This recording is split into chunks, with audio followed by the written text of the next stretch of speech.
Good evening, welcome to the studio this evening. So I'm going to do some more engraving. I'm not quite sure yet whether I will end up doing a seahorse or an angelfish, or whatever the fish are called that have the shape that I've got in mind. But either way, we'll do one of them. I need to do it on a coffee jar, and I've just realised that the coffee jar still got labels on. So I'm going to change glasses and then I'm going to remove the labels. So could do this by going into a sink and messing about with water and stuff like that. Or I can do it this way, which is to take a scalpel and remove most of the paper.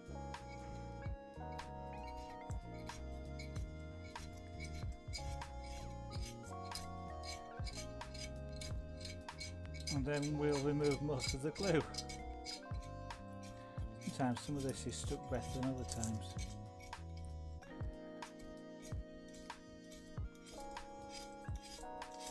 So, I don't know, it's sometimes part of the fun is to clean up a glass like this. I know I've before done this using water. To be honest, this usually works out quicker. What I haven't tried is perhaps using isopropyl alcohol at this point to get rid of the glue that's there, but yeah, can't be bothered.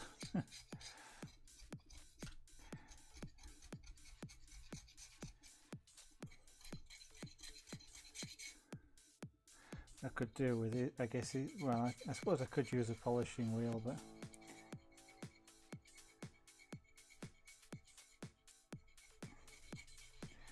at this point a blunt scalpel does almost as well. And this scalpel is now blunt. It's blunt from doing this the last time.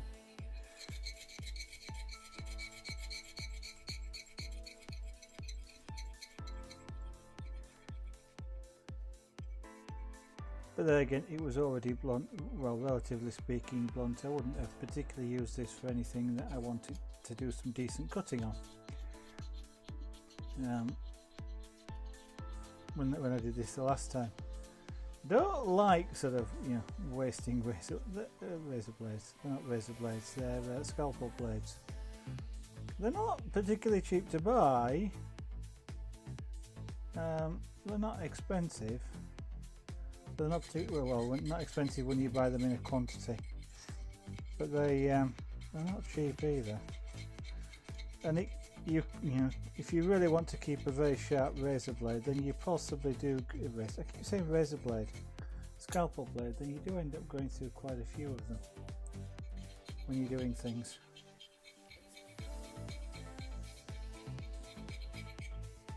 I don't think the isopropyl alcohol will take these off, so.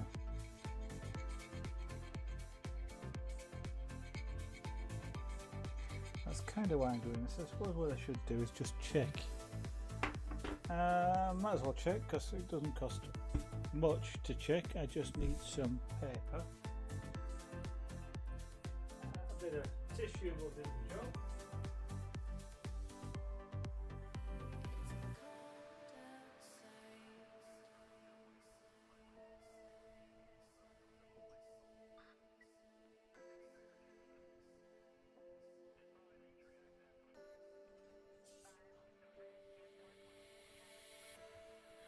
Since it is a round, doesn't take much.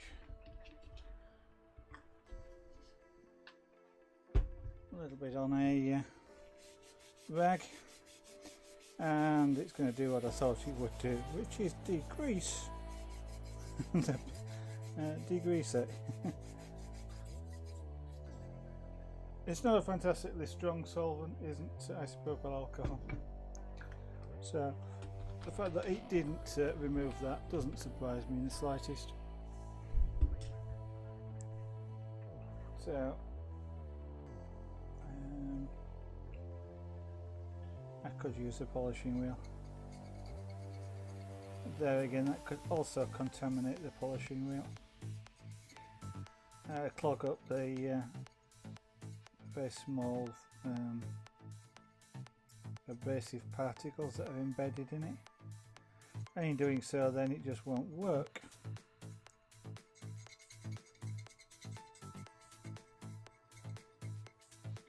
So this is kind of along the lines of the hidden work that goes on to prepare for a stream sometimes.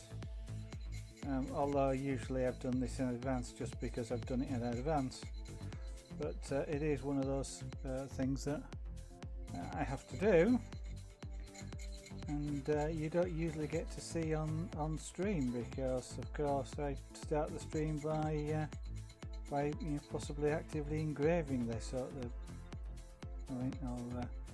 drawing an image on it or something.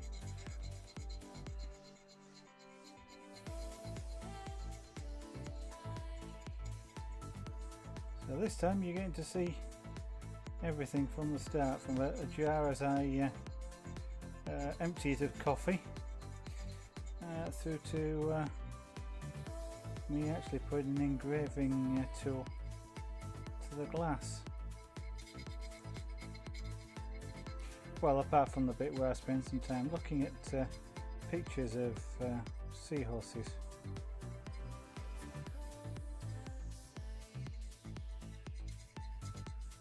So if you want to simulate that, just a quick search in Google for images of seahorses, you'll soon find plenty of them.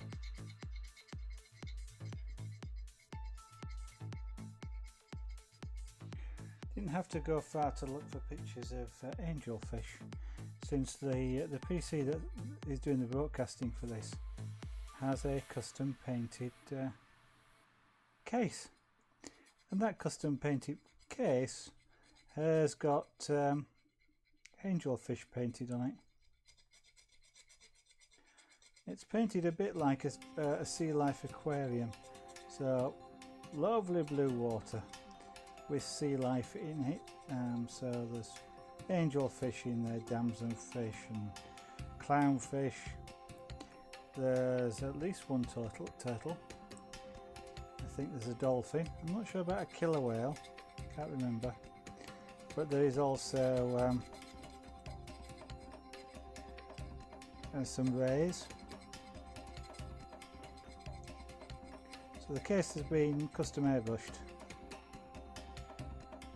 and it was me that did it, which is why I know what's on it. Well, apart from the fact it's my PC as well, I ought to know what's on it, even if somebody else had done it. But I did that as that was one of the reasons why I started airbrushing, or I guess technically airbrushing again. Although I started airbrushing probably when I was around about 15. No, I must have been older than that. I must have been at least 16. But back then I didn't really have the proper tools to do it, so I was doing it with cheap tools and air canisters, and that's a really bad way to do it.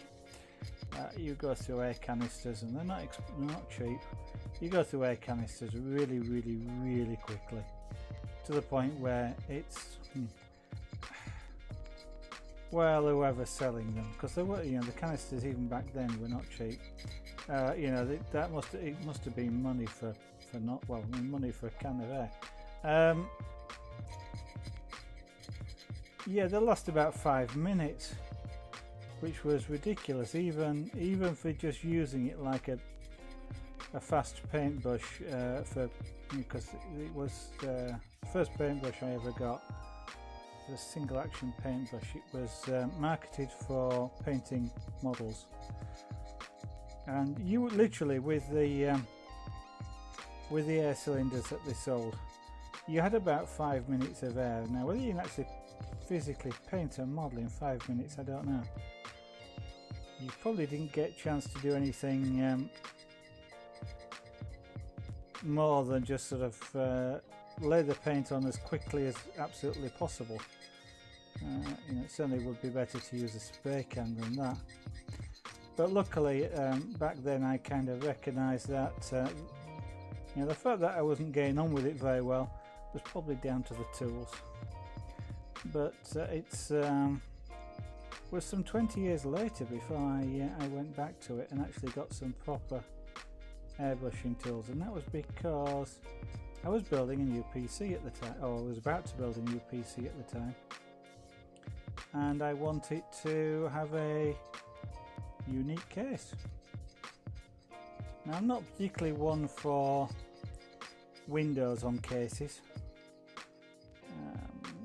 It doesn't fantastically bother me to see the inside, although the inside of mine still is really, all nice and neatly laid out, and all the wires, all the cables have been sheathed with a single colour. In fact, all the cables are a single colour because I remade all the wiring looms in single colour wire. So even if you didn't have the braiding on it, they would still be all a single colour, along with the plugs that the wires terminate into go onto the motherboard, etc. They are all the same colour. So I bought those and made up my own connectors and everything. So actually virtually everything inside is blue. I can't actually recall what the colour the circuit board is, but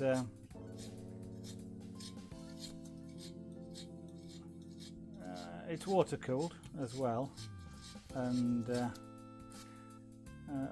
although the tubing isn't blue, and I didn't put any dye into the water either, you could sort of think about it in that way. And where there's bends on the tubing, you can wrap like a spiral plastic wrap around it, and what that does is stop the tube collapsing when it turns corners, and that's blue. So with everything blue, and wanting to have a unique, distinctive case, that's why I started airbrushing. And so I bought the kit specifically to paint that case.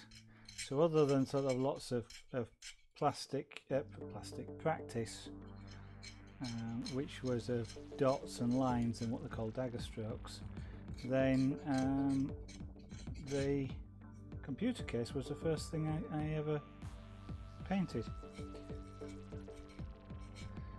And it being water cooled, it just struck me as an interesting idea with to make the case theme itself associated with water. So water cooled PC, an aquarium, well, it kind of tickled me a little bit. And that's why it's got things like, well, it's a tropical aquarium, so it's got things like the angelfish and the dolphin, etc. on it.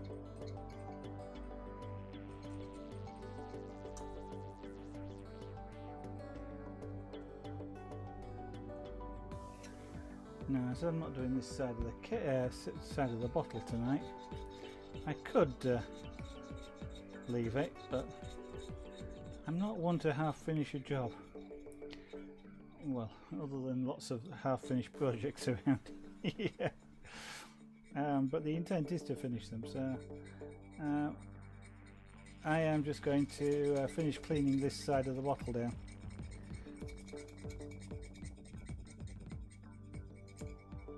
And thoroughly blunt the scalpel blade. And having said which, although it will be thoroughly blunt, it will still be sharp enough to cut me, so I do have to take care with it. I'm not going to go silly. You know, where I am up in England, it's been quite a cool day today, to the point where earlier on today I was actually feeling cold. Now it's exactly the opposite. I am feeling rather warm. And it's probably just because of the effort that I'm putting into cleaning this down, more than anything, because I don't think the temperature's changed in this room. it's surprising just how much difference it makes when you're doing even something like this to when you're sitting down working at a computer all day.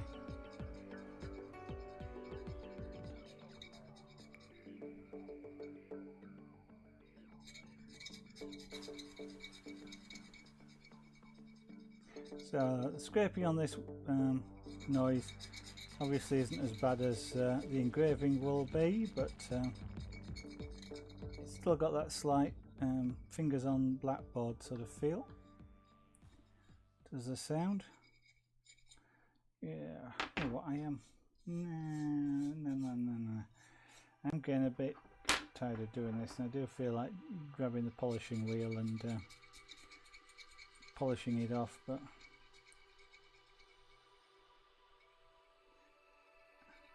I was about to say that's being lazy, but it's not. It's potentially being smart.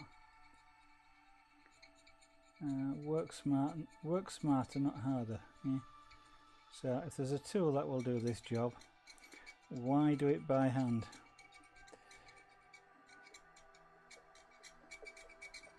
Yeah, alright. I've persuaded myself. Let's see what happens anyway. I can keep an eye on it, and if it's not going to, if it's going to clog the tool or anything like that, I can stop. I still haven't ordered a new collar either. So yeah, one of these days I will get around to that. So there's two itch, you see, you just can't get hold of them.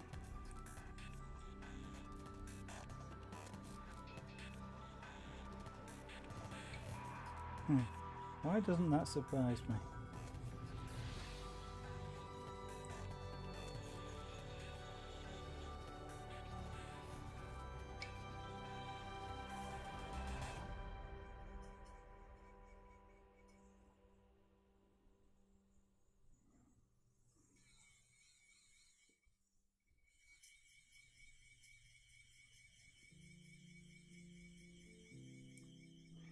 Well, it's easier than doing it by hand.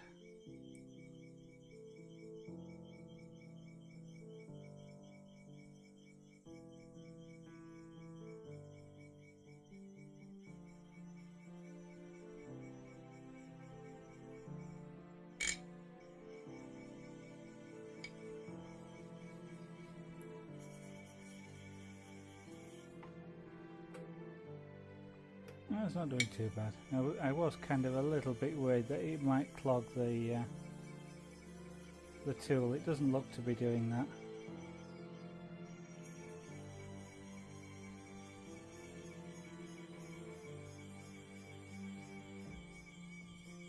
Obviously there's a bit of friction involved in this though, because something's smelling warm.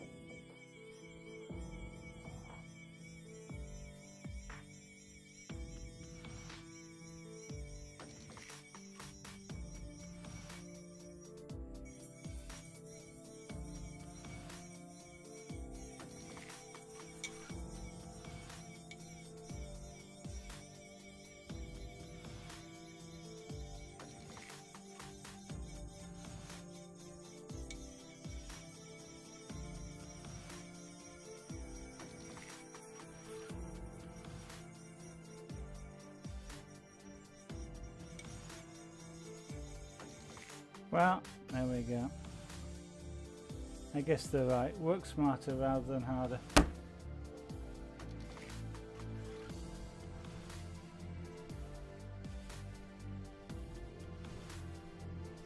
Yeah, that's a bit that's left.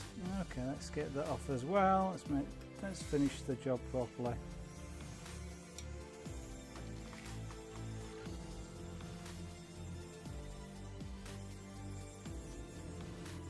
Is that a scratch down there? Oh.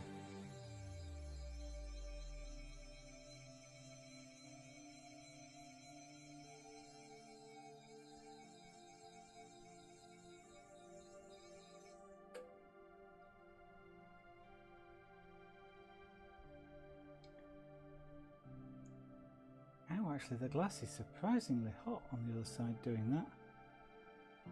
Okay, well we can always polish it again later. So I'll get rid of some of these bits of paper into the bin.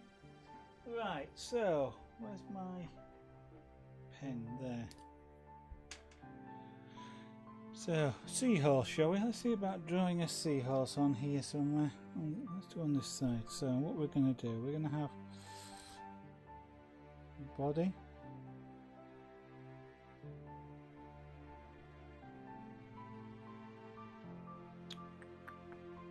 tail. Tail is kind of like around here. We'll go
that's a bit too... I got any alcohol left on there? A bit.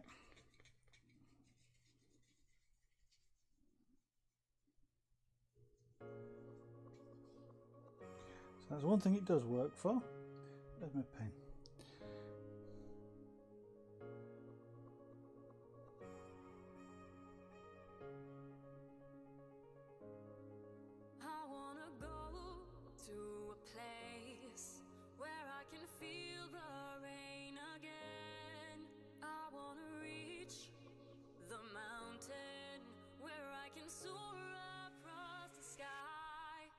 So my feet start to tremble, they lift off the ground. I leave it all behind, and I can see the horizon. Too thin. Calling my name.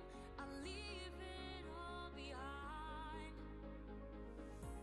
I'll rise up. Now this I was about to say this could be a male one. If it was pregnant, it would definitely be a male one.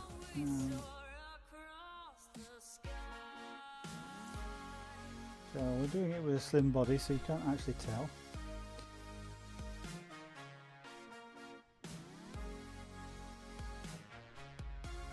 So I am sort of looking at a reference picture that I've got to one side here, just to help me understand what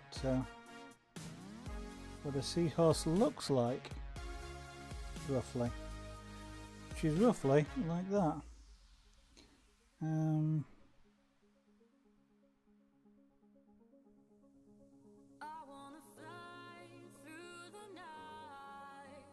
So it's a smooth curve around,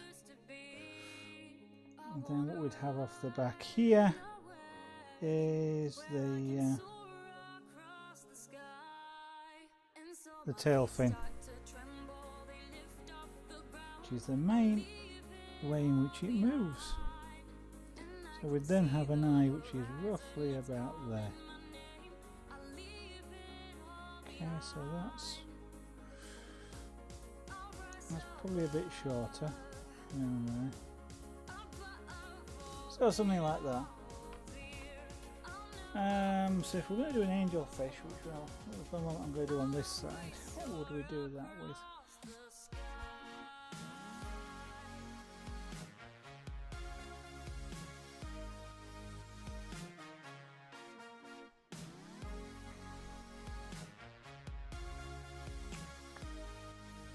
Kind of something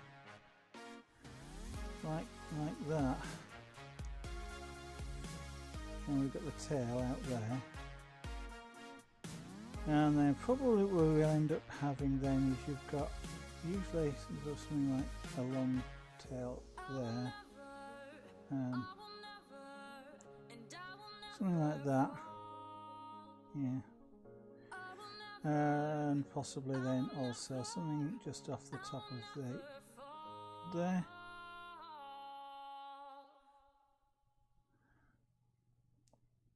And I roughly about there. So you then have the gills, something about there. That's probably, we'll probably extend that forward a little bit actually.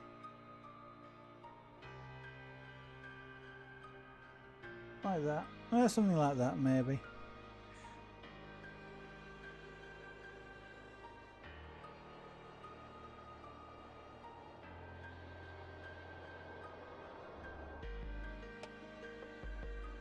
Something along those lines, which doesn't seem too bad. Let's have a go with the seahorse first then. Right.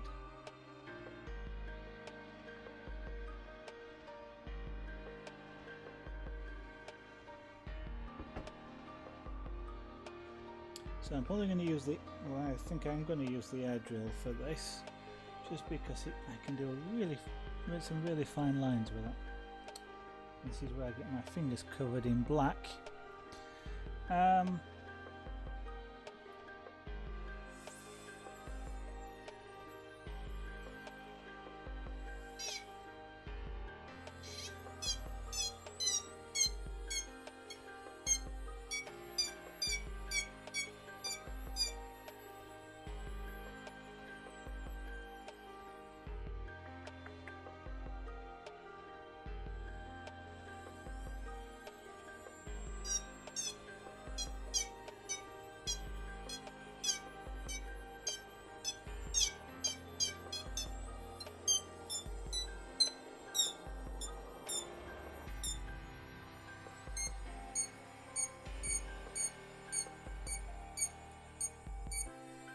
I'm doing here is very rough sketching basically.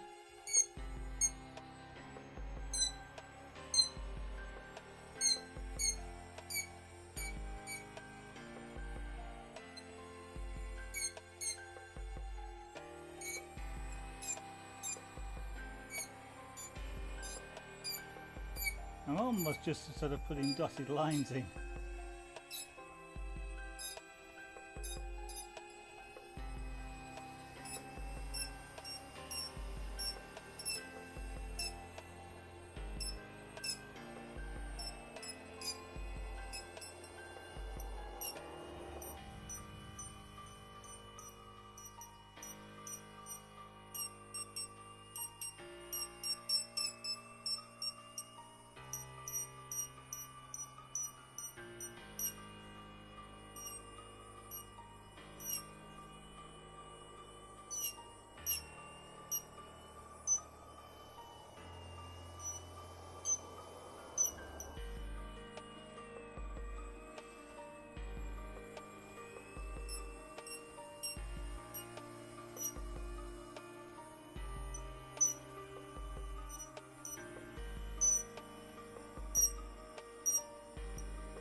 Okay, so I've got something akin to an outline there. So right, this is where now we'll switch from there to using the larger micromotor, and then we'll put the fan on as well. So unfortunately, sorry if that makes things a bit noisy, but it's a lot better for me. It actually makes it easier for you to hear me, because if I didn't use a fan I'd be using a face mask, and that's not very easy to hear. Right, so switch, foot pedals. What I'm going to do is I'm going to outline this, straight outline, and then we'll probably fill in the middle, and then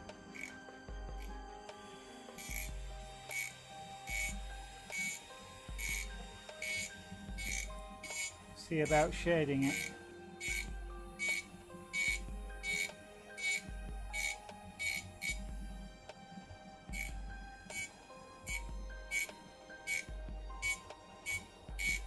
So part of the purpose of doing it, using the other air tool, was that it creates a very, very fine line or lines, which I can use to sort of position things. So you can see this ball, for example, or I could use a smaller one, creates quite a large line. Now if I were to rub the black off, I've still got the sketch marks that I made with the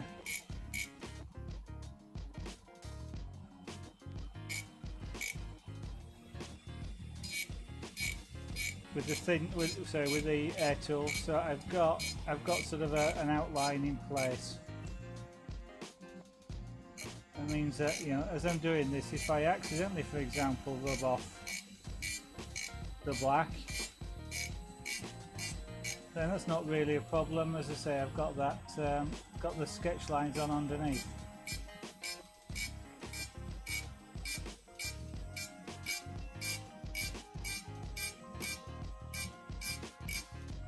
So this may not be the best seahorse, but it's my first seahorse. Yeah, it is my first seahorse. I didn't put one on the case.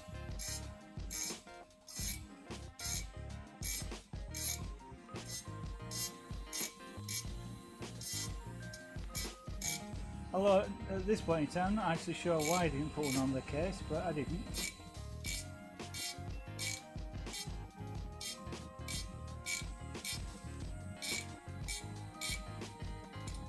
Could perhaps do with spinning that a bit faster.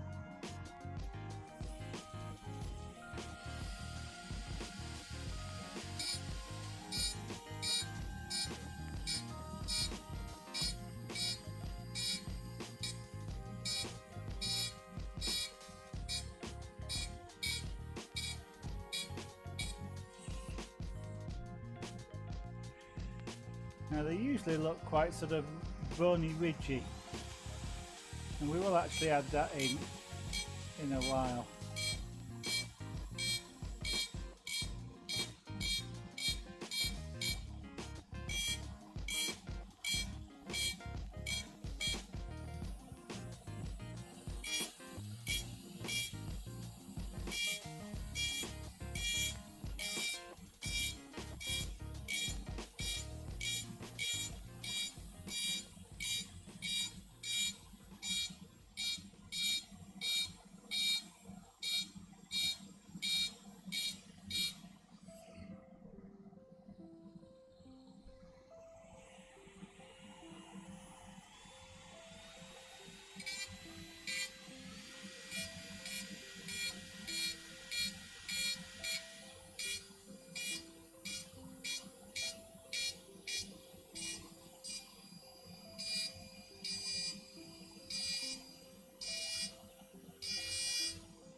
Now, surprisingly, maybe, it's things like that curve there that you do have to get right.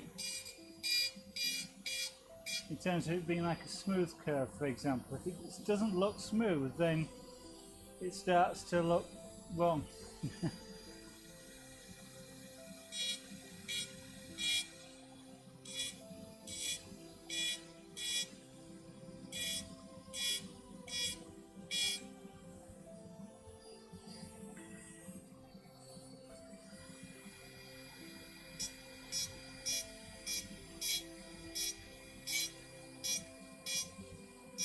Now while I'm doing this, I'm trying to keep my hand on the inside of the curve if I can. I am able to engrave outside curves, but it's always easier if you can do it using an inside curve, because that's how your hand naturally sort of twists.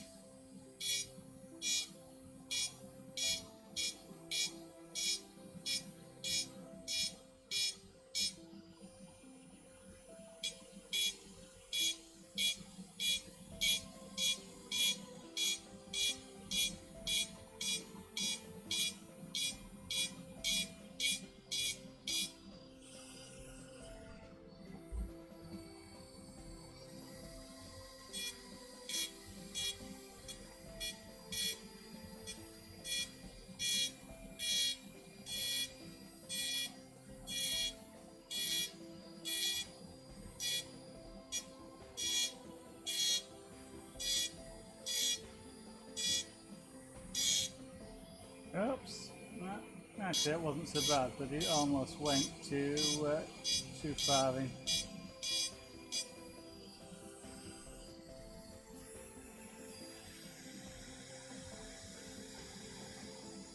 I don't personally like working too far away from the tip of my tool like this. But sometimes, you know, it's just what you end up having to do in order to get to the piece on the glass that you actually want to engrave. Like snooker players who use the long bridge. They don't particularly like using it because of the reduced control it gives them, but it's better than not using it at all.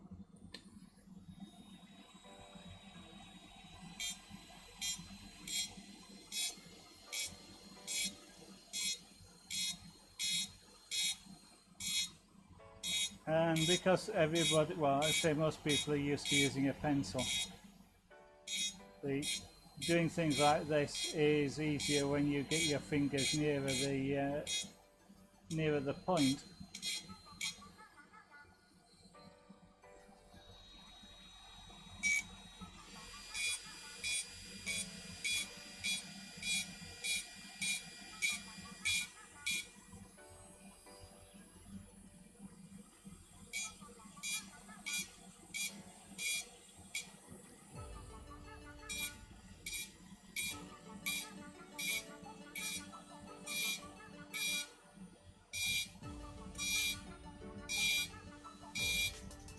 Now I'm trying really hard to get a smooth curve here.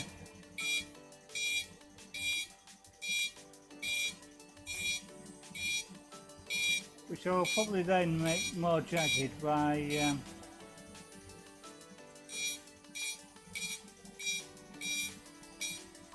putting the spines, etc., on the seahorse that are ridges that are actually already there.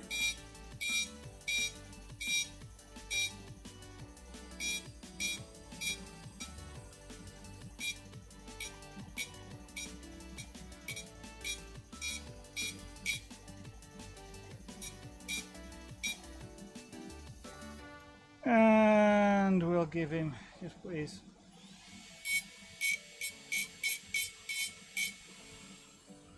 I'm not going to put much more than that on for the minute,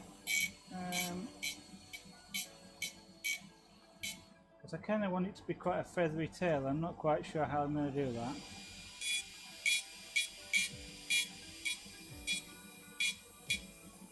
I say tail, I mean it's his dorsal fin, it's in the middle, you know, that's his tail, so you know, that's the middle fin on the back. Which is kind of, you know, you're kind of looking at it, I guess, from a human perspective, where that would be sort of your backside, and they'd be your legs, so that would be where the tail would be. Yeah, but not on the seahorse.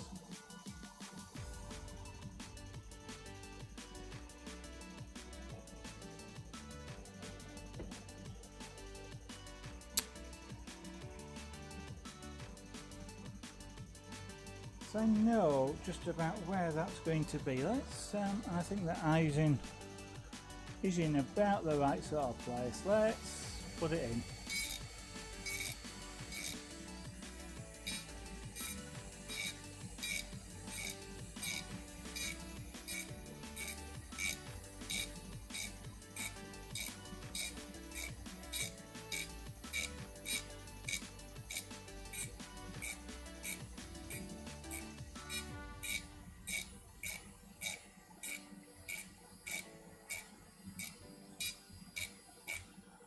Okay, that's quite a deep, relatively speaking, a deep hole I've just created there. I did it on purpose like that because I don't want, if I polish over there, I don't actually want to polish that out. I want that to stay like that. So now then, what we're going to do now, I think, is we're going to do what? Well, about all we can do is start to do the ridges. I'm just wondering whether I ought to get rid of some of this black here. Yeah, I think at this point I should get rid of some of this black.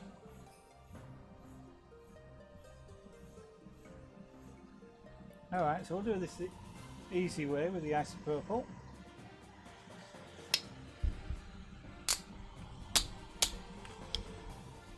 It's got a child-proof container, that means I can't open it.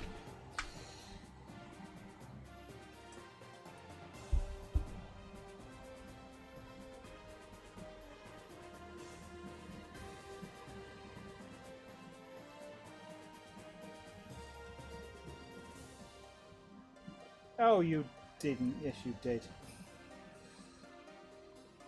There we go. That was a reference to getting black in the eye. Actually, I suppose if it did, it wouldn't bother me. I mean, the eye is black, so it might be something I'll do right at the end, is take the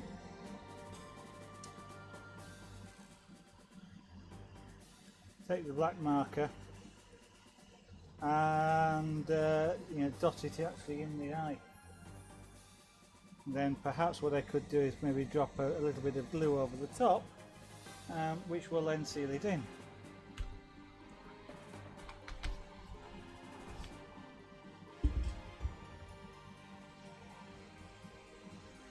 Right, so switch to an air tool, because I'm going to do this fin. Yeah.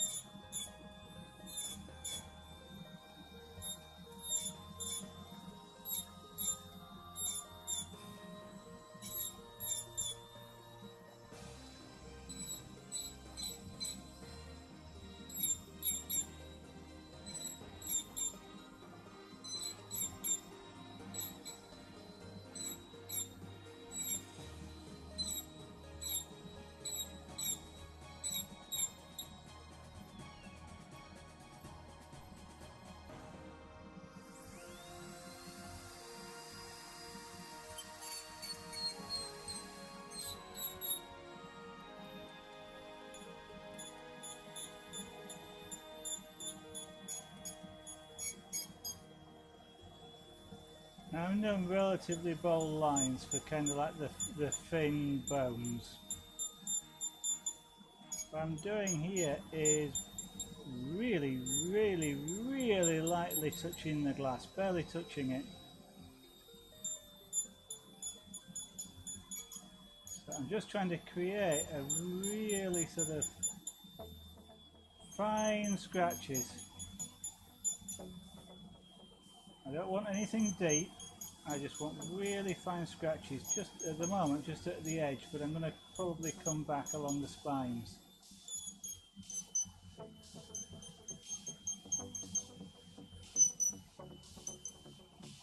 Yes, I'm going to do that. So that kind of like sort of just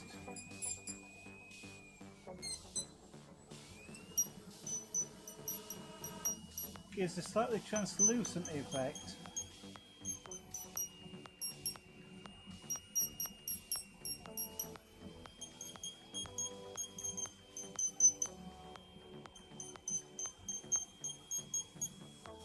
Now I may have to be careful not to polish these out a little bit later on.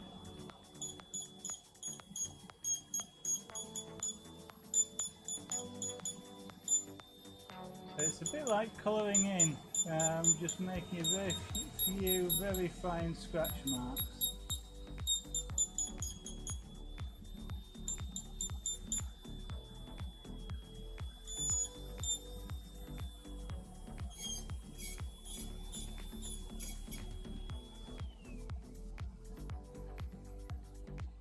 Is that enough? Maybe I've got a few bits to...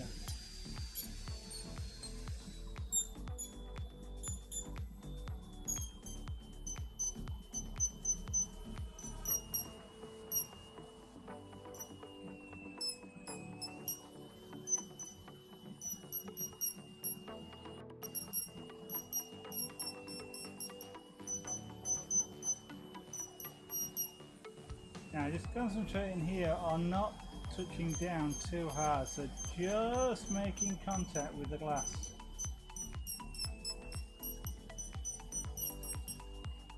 But just so I get a very fine series of scratches, I'm not actually sure that's going to... You can just sort of see now we've got a sort of an area there that looks sort of translucent, which works quite well for sort of fins. Yeah, that's not bad. So now then, we're going to go switch back to, I think... no, we'll carry on using that. So what we're going to do now,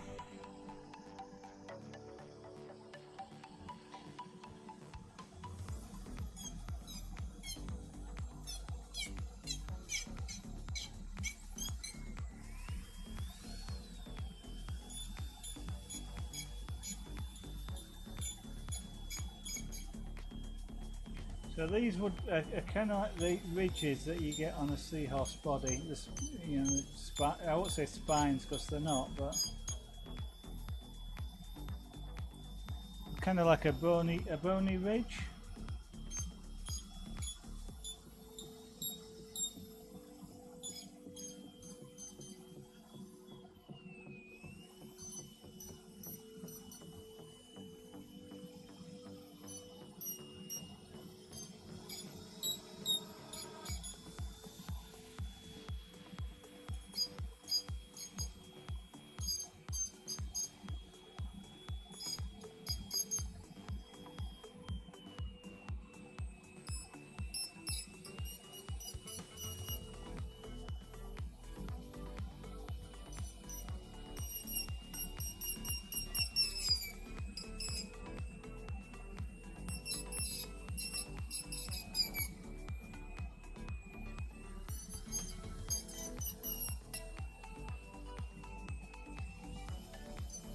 So of course the ridges go around the neck, so they're not sort of just lines on the body. So what I'm doing here is extending them out past the edge of the body.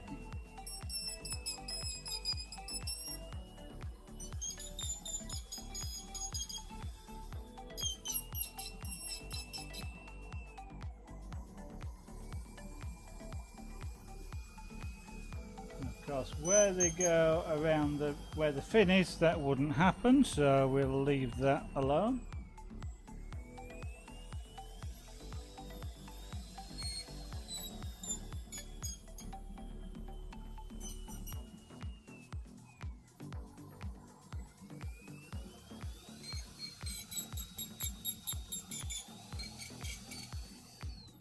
Actually, I'm going to switch tools now because I need something a little bit more aggressive.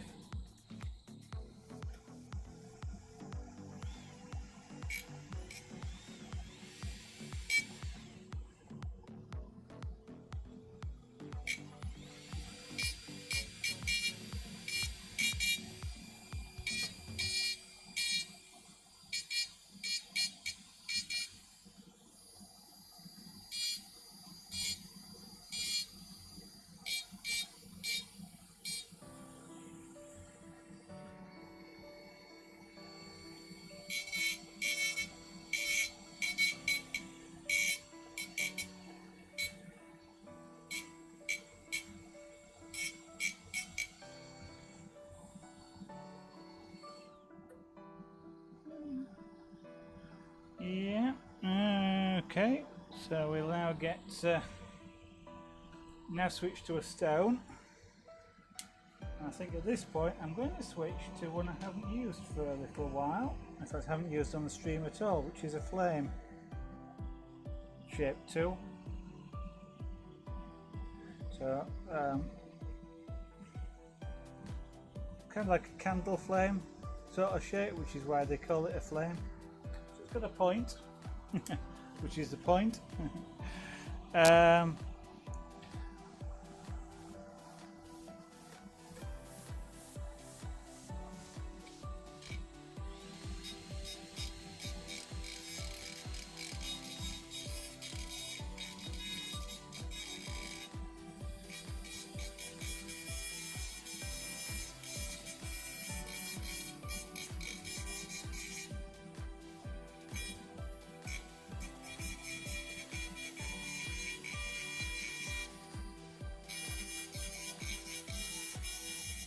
So what I'm kind of looking to do here is a bit of shading. I mean, I have no idea if this is going to work.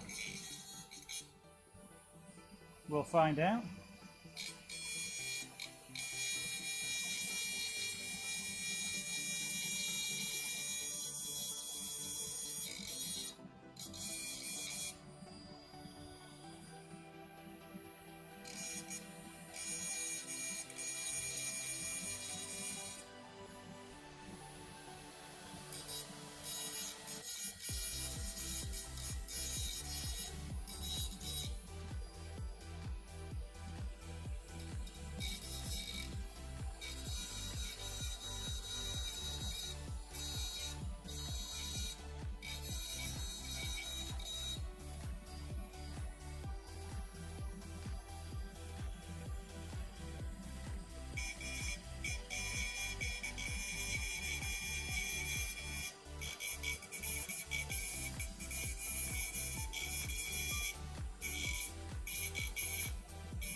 I have no real idea whether this is actually working or not in terms of what it looks like.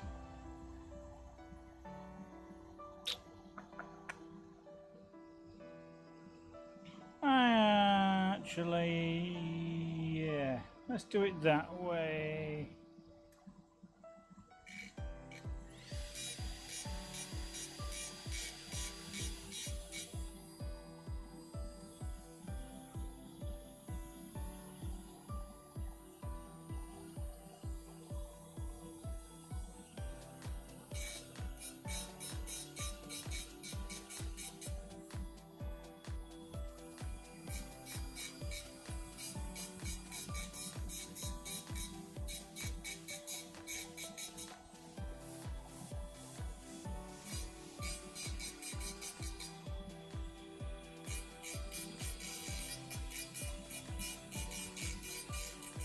I just very quickly figured that actually it might actually be better to do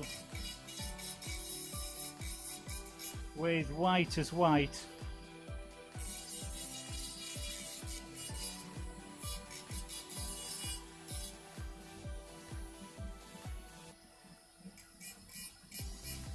Rather than black as white, which is a way that you sometimes do this.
Now, of course, if I was better at doing this, what I'd be doing is doing all the areas and then switching to another tool and then doing some more areas. But I'm not very good at this, so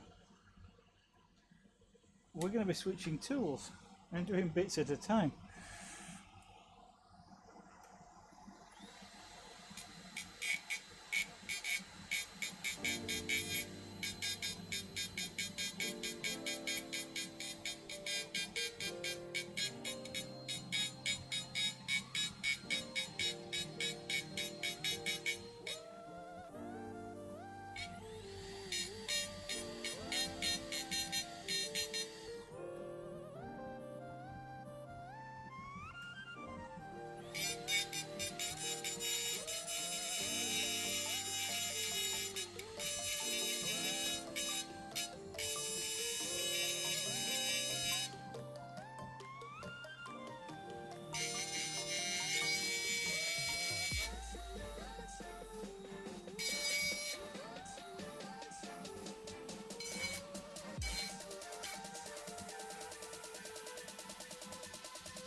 So at this point it really is something that I had never ever tried before, so I have literally no idea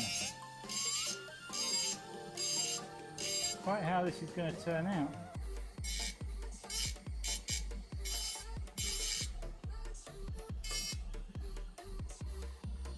Which sort of makes it a bit of fun, I guess, because you know.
Well, we may be polishing some of this out, but that doesn't matter.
you're just doing for a second, just switching to a little bit of a polishing rubber and just seeing what happens.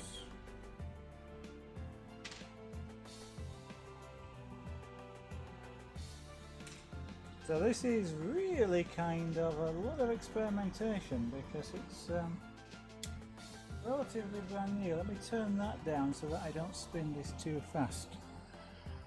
Nearly.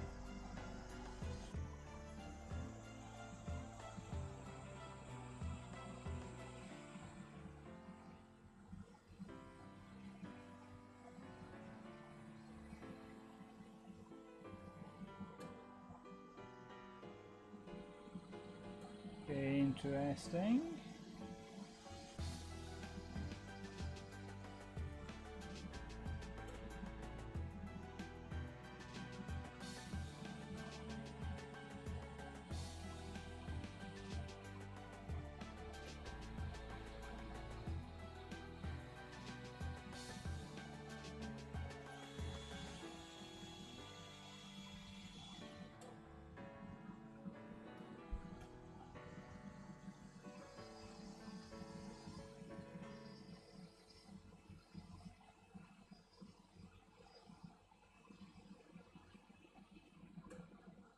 That's interesting. It's an interesting effect.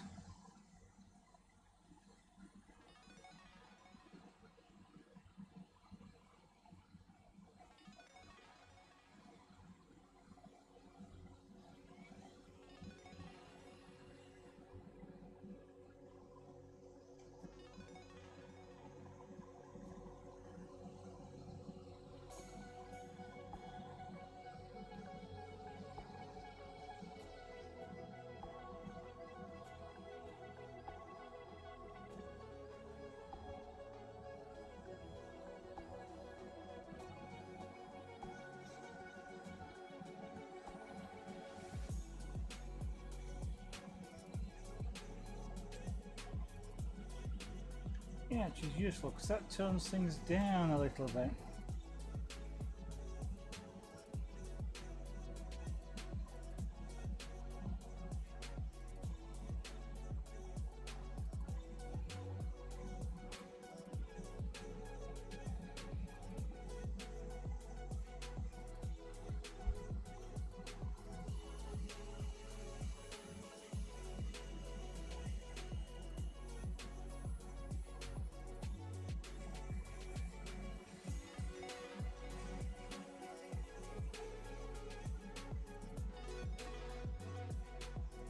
So I'm experimenting with these tools, with things like this polishing eraser here.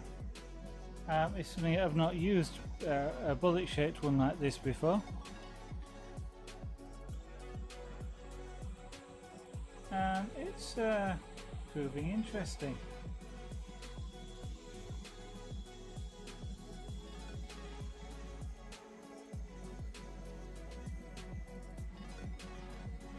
Certainly immediately tones down the scratches, and I'm guessing I probably need to polish the glass a little bit having done it. Yeah, because it will actually, it's interesting, it will actually sort of scratch the glass very slightly, which is not surprising given it's an abrasive compound. So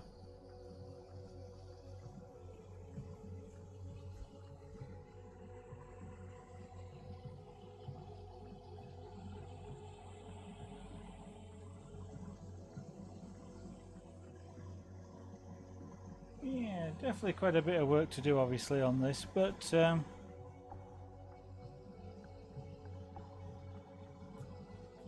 really rather interesting to do.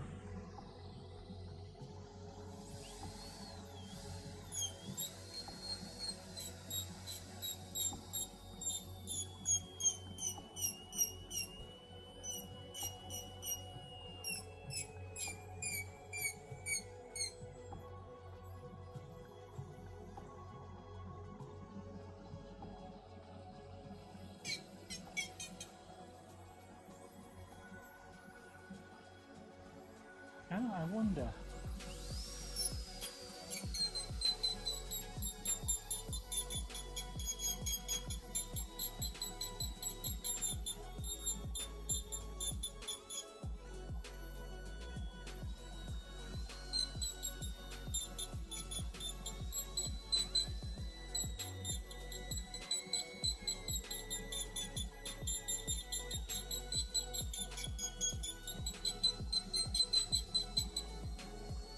So what I was wondering is if I can use this rather like I might stipple, because it's got a very fine scratch.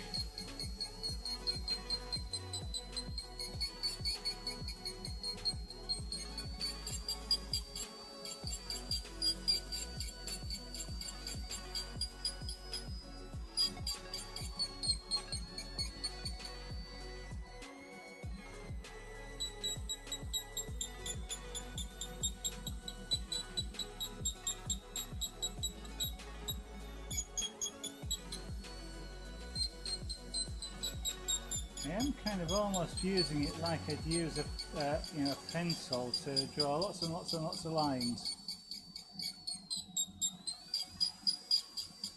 Because normally you don't do this with white pencils because you don't use white pencils.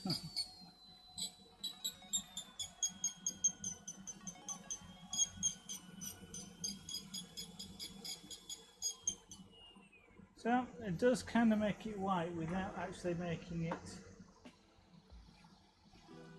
too solid, I guess is the wrong one.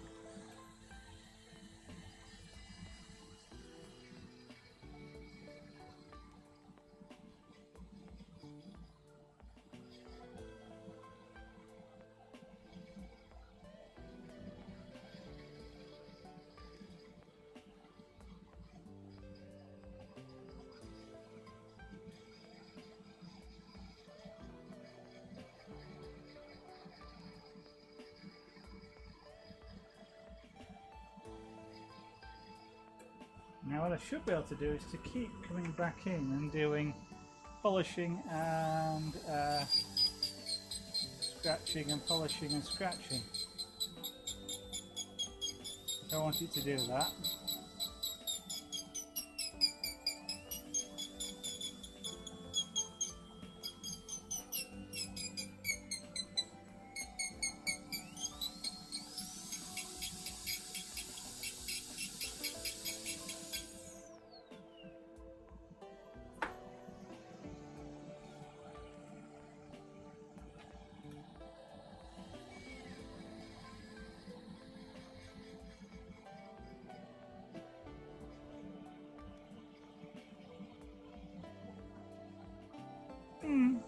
Not fantastically happy with this, but I'm going to keep fiddling with it and see if I can do any better. After all, that's the whole point about doing some of these things, is to just see, just learn.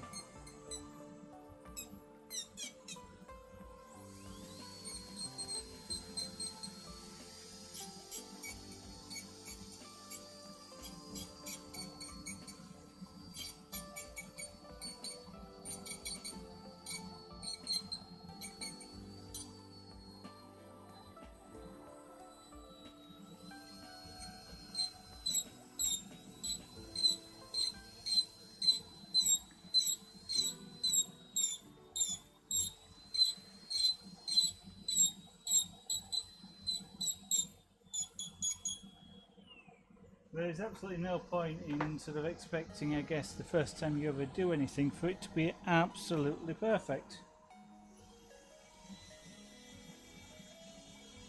Well, you can expect it, I suppose, but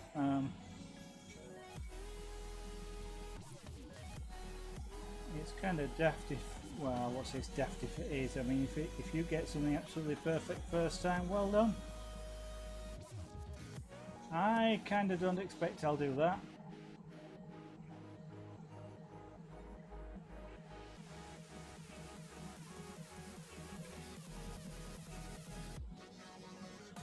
Not yet sure I know how I'm going to use the this, and I may have to dress the end.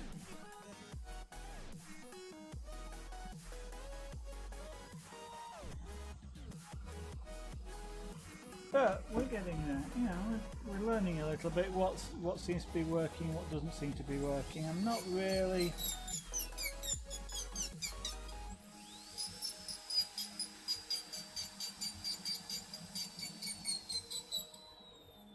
Not really getting much exactly what I was wanting to at the moment.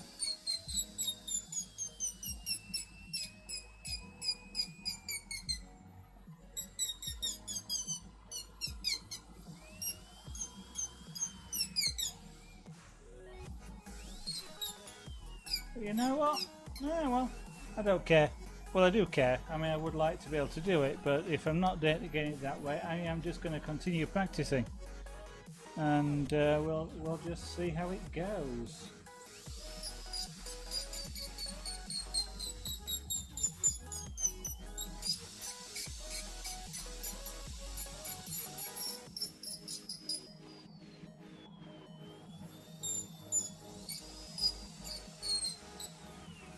Don't know what I could do with doing there. Let me first of all switch this out for the polishing wheel. What I'm looking to try and do there, and I've just realised that's what I'm trying to do. That's why that doesn't go in there smoothly.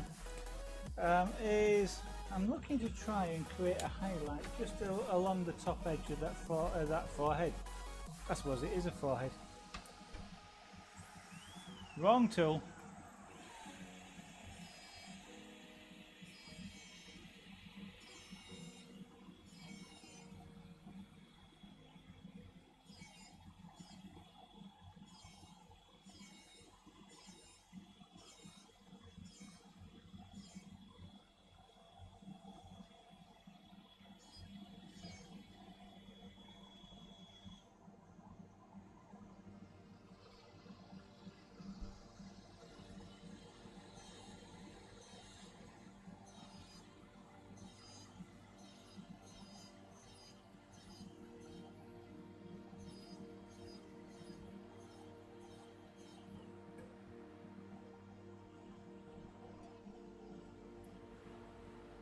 Yeah, that's looking a bit better. Let's see if I can.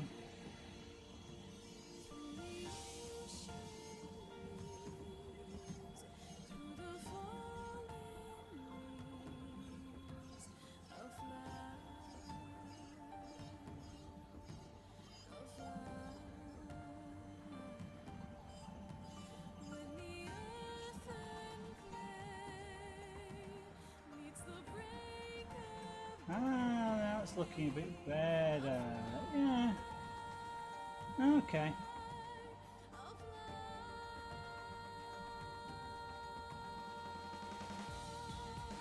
Sort of getting there. I mean, I think it's.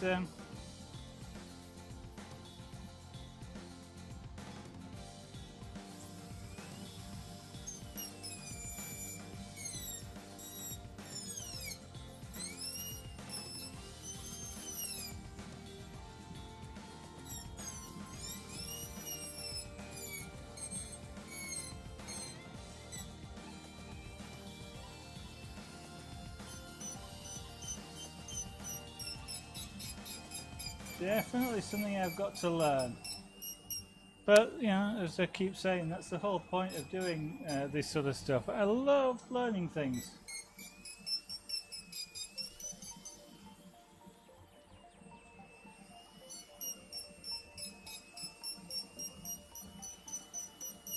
So if it's not going right, you know, that's not overly concerning me. It's learning why it's not going right. That's more... that's as much of interest to me, because then if you know why it's not going right, you've got the opportunity to fix it, and then in the future when it starts happening again, you kind of know what to do.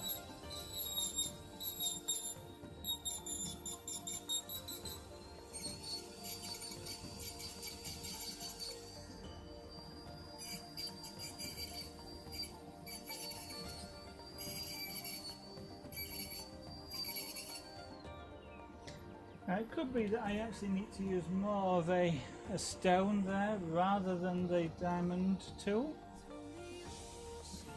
Wrong tool again.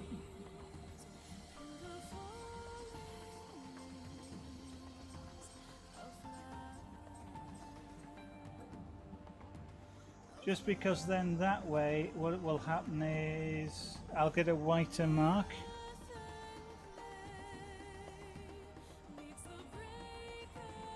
But having said which, of course, what I've just done here is just apply the polishing wheel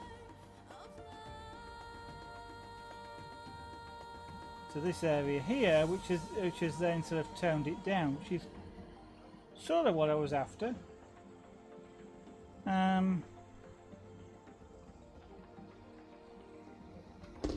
So I'm kind of, you know, not sure exactly what I'm looking for. That's the wrong tool again.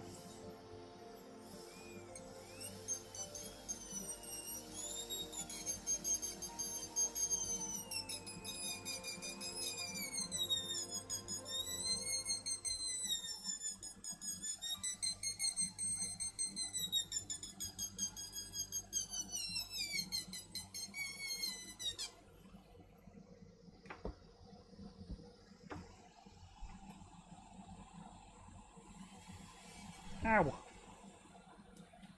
The ow was because I caught myself with the wheel, and it hurt a little bit.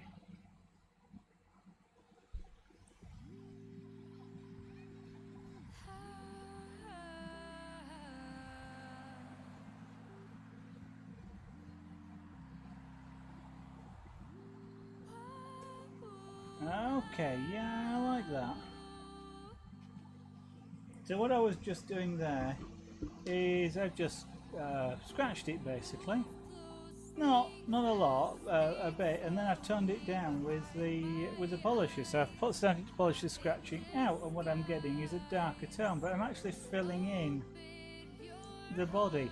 So yeah, I mean, I've got sort of 3 shades at the moment I can see, or 4 shades that I can see: a black, medium, lighter, and then a complete white, so to speak.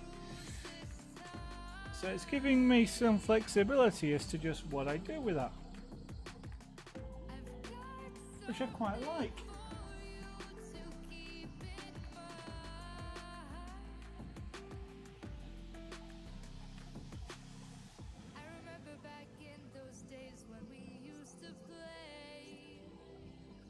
Because I'm not a fantastically personally, I'm not fantastically a line art artist.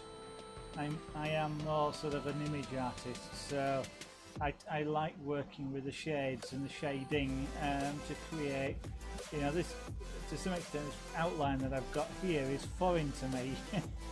I don't normally work like that, and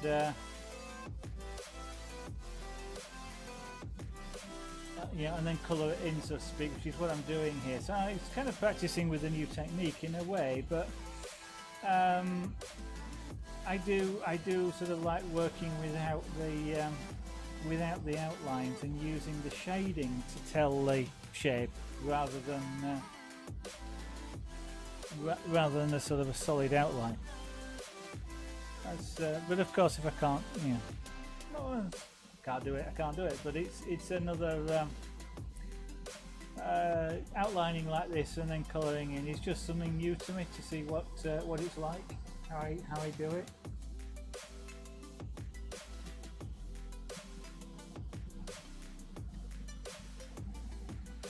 So that's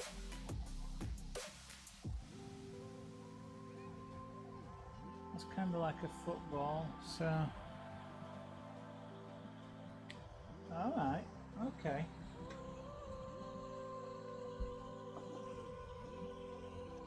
Well, in that case, what I should be able to do is do this down here.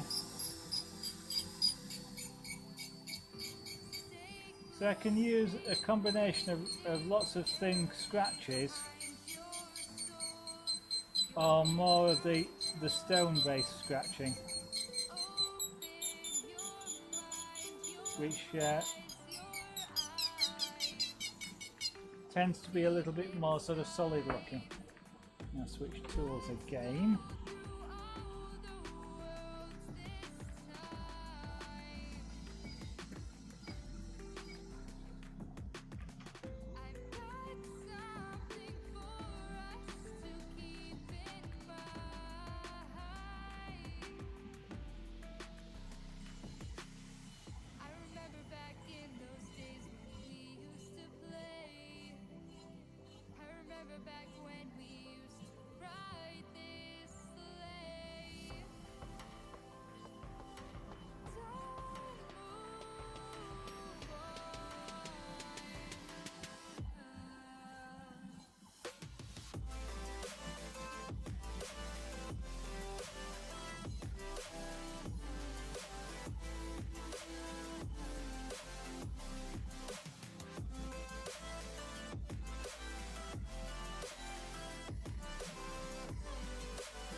Yeah, sorry, I am kind of quiet. I'm just concentrating on what I'm doing, but it's kind of like just experimenting a little bit just to see what things look like, especially when I start polishing marks away. So that's kind of like scratch the glass, engrave the glass. Then polish the scratches away, and I'm thinking perhaps I might need to do a little bit more deeper engraving. But then, yeah, because this outline is something I'm not used to using, but in some places the outline just looks too bright. For what would be sort of like a shadow, for example. But if I polish it away, then it's sort of still there, as you might be able to see that, not very easily, but it is still there, but it's a lot more translucent. It makes it look a lot darker. And I actually am sort of I am liking that sort of look. Which is going to allow me to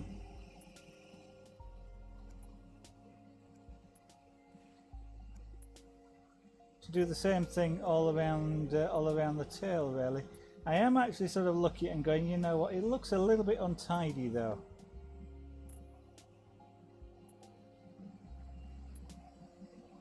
And I am sort of also thinking, I wonder whether what I ought to do is just do kind of like outline engraving on something like this. I don't know.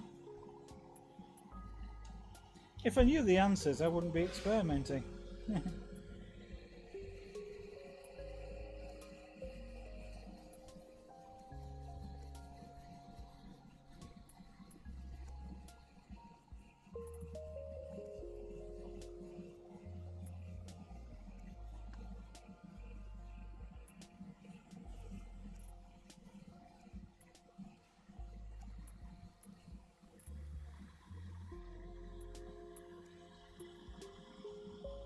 So hopefully that actually is starting to show up a little, now that I'm sort of polish the glass a little bit.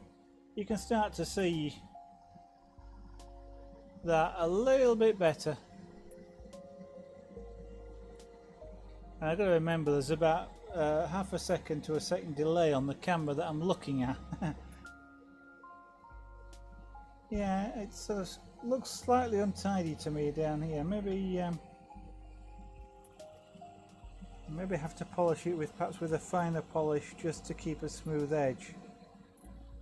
The polisher obviously is abrasive enough to just actually to cloud the area a bit. He says again, learning something. That polishing wheel is well, I knew it was abrasive, but it's abrasive enough to actually mark the glass.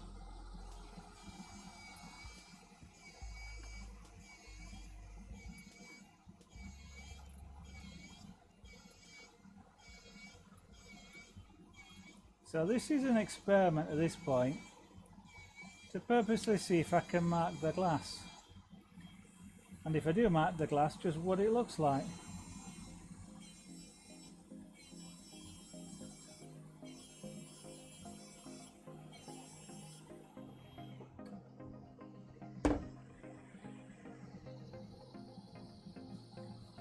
Yeah, it does. So I've got a very pale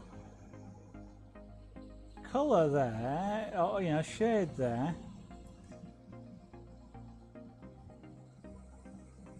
It's really, really sort of like a subtle shade. So I can actually fill in with that. Then go back over, with more scratches, which will make it sort of slightly darker. Ah, okay. Well, we're experimenting, but I think. Is there anybody out there? Am I talking to myself tonight? Yeah, I'm talking to myself tonight. So, what I'm going to do actually is leave it for tonight. I've been concentrating a bit on that, and I just want to have a rest. In fact, let me turn the fan off now because I don't need that running now that I've stopped engraving. So, I've learned quite a bit tonight.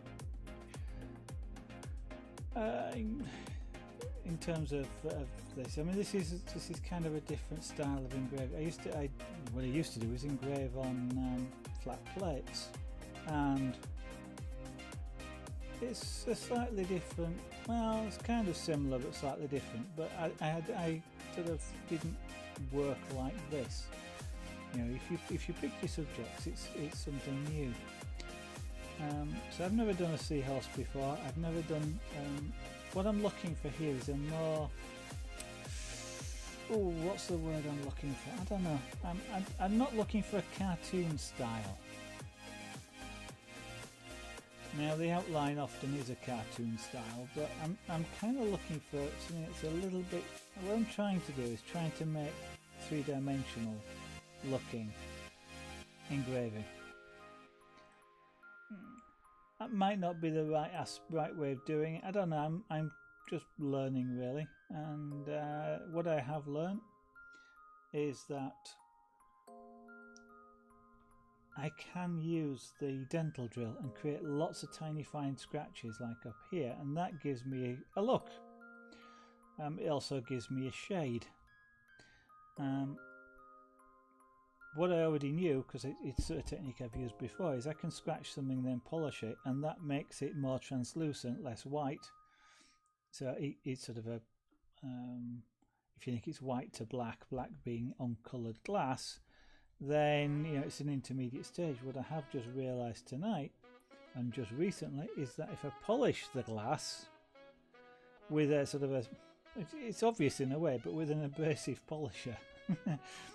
It will actually scratch it, but it's a really sort of fine, translucent, thin, dark colour. This bit here.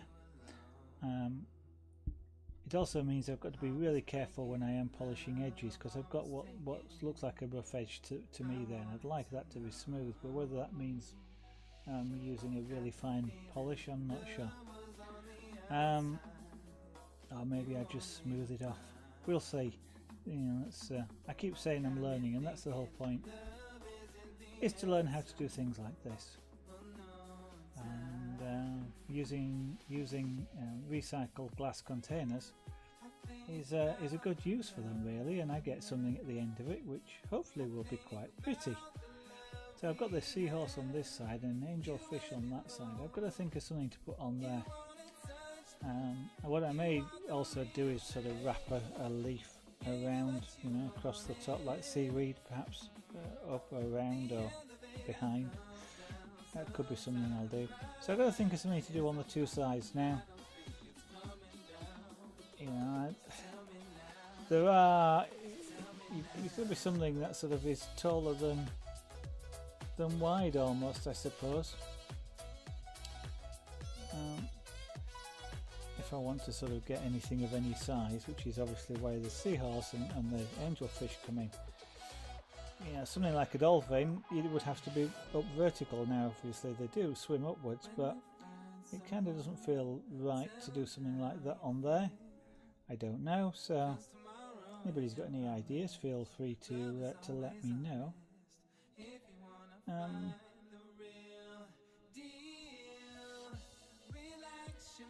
So yes, with that I think that will be it for tonight.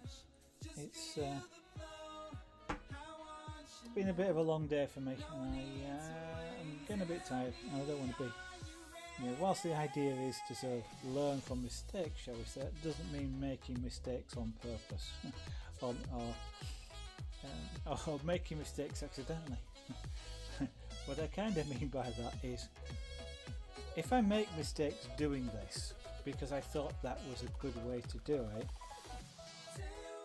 that's an okay mistake.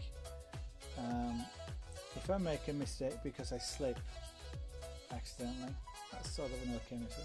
If I make a mistake because I'm tired and I've gone on trying to do it when I should have stopped, that's a bad mistake. That's not a good mistake to make. I suppose you do learn, hey, you shouldn't have done that because you're too tired. But it's yeah, it's a sort of mistake I prefer not to make. As I say, if I sort of try shading something, that shading doesn't work, it's a mistake. Alright, well, let's fix it if we can. If we can't mask it, if we can't mask it, live with it. If we can't live with it, it can always be filed in the big round file. And but you know, it's I will get something out of it, even if it's something to stick at the back of the desk going, this is how you don't do it for the future.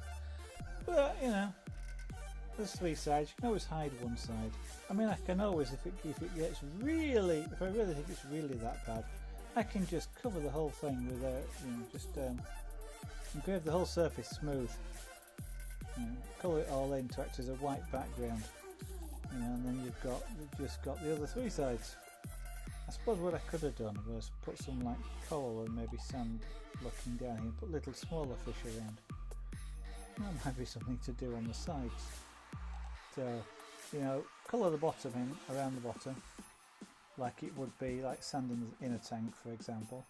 And we've got the, you know, we've got the seahorse there, we've got the big fish there, and maybe put some little angel fish or damson fish or something in there, and a bit of seaweed perhaps.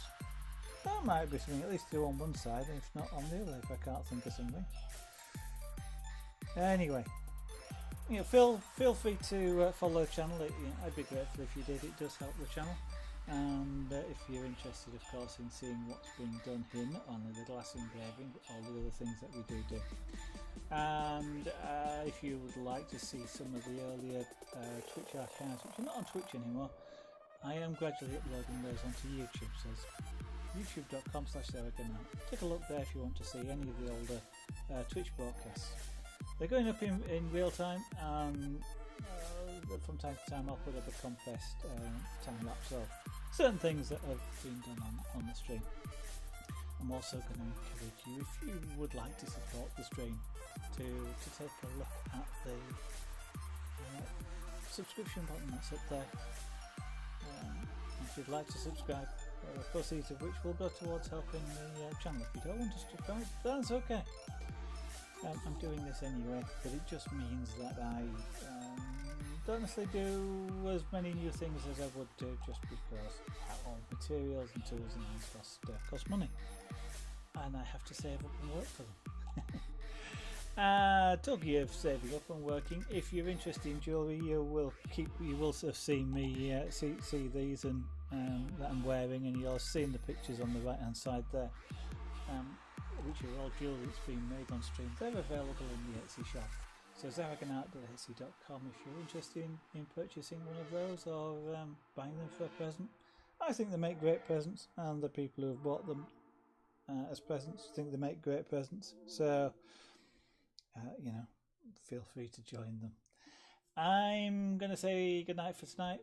Hope I'll see you on the stream tomorrow. I think there'll be one tomorrow. Again, look out for me between 7 PM 8 PM UK time. That's about 6 PM to 7 PM GMT, and obviously in your own time zones accordingly. And if you follow me on Twitter, you'll get the notification from there, and if I can't go live, I will usually say so on there. Thanks for watching. Hope to see you on the next stream. Bye for now.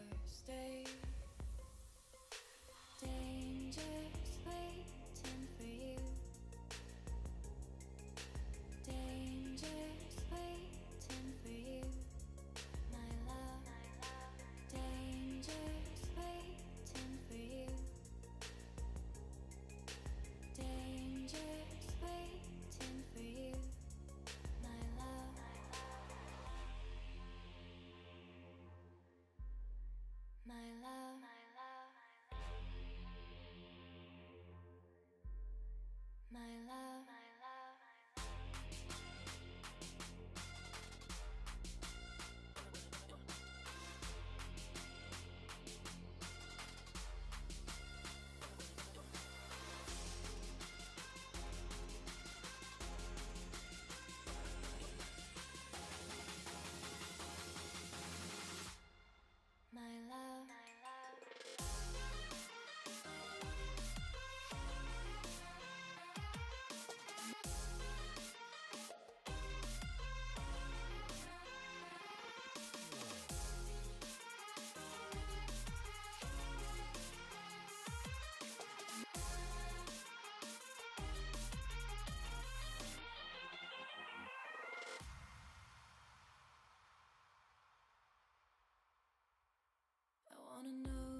show you, wanna let you loose.